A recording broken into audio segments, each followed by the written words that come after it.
آگے ایک اور حدیث مبارک عرض کرنا چاہوں گا کہ امیر المومن حضرت سیدنا علی المرتضیٰ شیر خدا کرم اللہ وجہ الکریم فرماتے ہیں کہ رسول پاک صلی اللہ تعالیٰ علیہ وسلم نے مجھ سے فرمایا کہ آپ فرماتے ہیں کہ مجھے فرمایا کیا میں اگلوں اور پچھلوں کے بہترین اخلاق کے متعلق تمہاری رہنمائی نہ کروں؟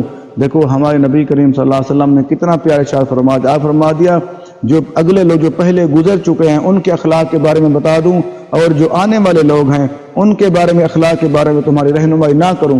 تو حضرت علی پاک رضی اللہ عنہ فرماتے ہیں میں نے عرض کی کہ یا رسول اللہ صلی اللہ علیہ وسلم ضرور ارشاد فرمائیے۔ تو نبی کریم صلی اللہ تعالیٰ علیہ وسلم نے ارشاد فرمایا جو تمہیں محروم کرے تم اسے عطا کرو۔ اس کا مطلب یہ ہے کہ جو چیز کسی نے کوئی چیز دینی ہو اس سے وہ محروم کر دے، نہ دے۔ آپ فرما دیا تم اچھے اخلاق والے اگر ہو تو وہ تم اس کو عطا کرو۔ اگر آگے فرمایا جو تمہیں ناراض کرے، جو تمہارے ساتھ ظلم کرے تو تم اسے معاف کر دو، اور تم میں سے تعلق توڑے جو آپ فرما دیا جو تمہارے اوپر ظلم کرے تو تم ان کو معاف کر دو۔ اور آگے فرمایا جو تم سے تعلق توڑے، قطع تعلق کرے، تعلق کو توڑ دے، تم اس سے تعلق کو جوڑو۔ سبحان اللہ، دیکھو اچھے اخلاق کا طریقہ بتا دیا جو پہلے والے لوگوں کا تھا، جو آنے والے لوگوں کا طریقہ ہوگا اچھے اخلاق والوں کا۔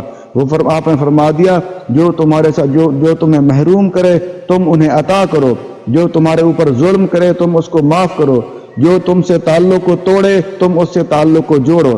سبحان اللہ، دیکھو کتنا پیارا طریقہ ارشاد فرما دیا۔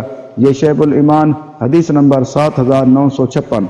آگے ایک اور حدیث مبارک عرض کرنا چاہوں گا کہ سرکار دو عالم صلی اللہ تعالیٰ علیہ وآلہ وسلم ارشاد فرمایا میرے نزدیک تم میں سب سے زیادہ پسندیدہ اور قیامت کے دن مجھ سے زیادہ قریب تر کون ہوگا؟ وہ لوگ ہوں گے جن کے اخلاق سب سے زیادہ اچھے ہوں گے۔ سبحان اللہ، دیکھو ہمیں کتنا زیادہ کرم ملا، کتنا زیادہ کریم نبی ملے جنہوں نے فرمایا اگر کسی انسان کے اندر اچھے اخلاق ہیں وہ قیامت کے دن مجھ سے قریب ہوگا، اور آپ فرمائے وہ میرے ساتھ ہوگا۔ دیکھو کتنا اللہ تعالیٰ اور اس کے رسول پاک صلی اللہ علیہ وسلم کو وہ بندہ پیارا ہے، وہ بندہ اچھا لگتا ہے جس کے اخلاق اچھے ہو۔ آپ فرما دیا میرے وہ نزدیک تم میں سب سے زیادہ پسندیدہ پیارا وہ بندہ ہے، اور قیامت آپ فرما دیا دوسری بات فرمائی پہلے دنیا میں پیارا ہے، اور جب قیامت ہوگی قیامت کے دن مجھ سے زیادہ قریب تر وہ لوگ ہوں گے، وہ انسان ہوگا جس کا اخلاق اچھا ہے، جس کی عادات اچھی ہوں گی۔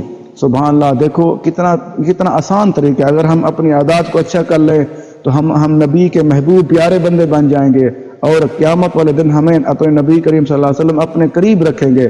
یہ ترمذی شریف کی حدیث ہے، کتاب البر والصلاۃ، حدیث نمبر 2025۔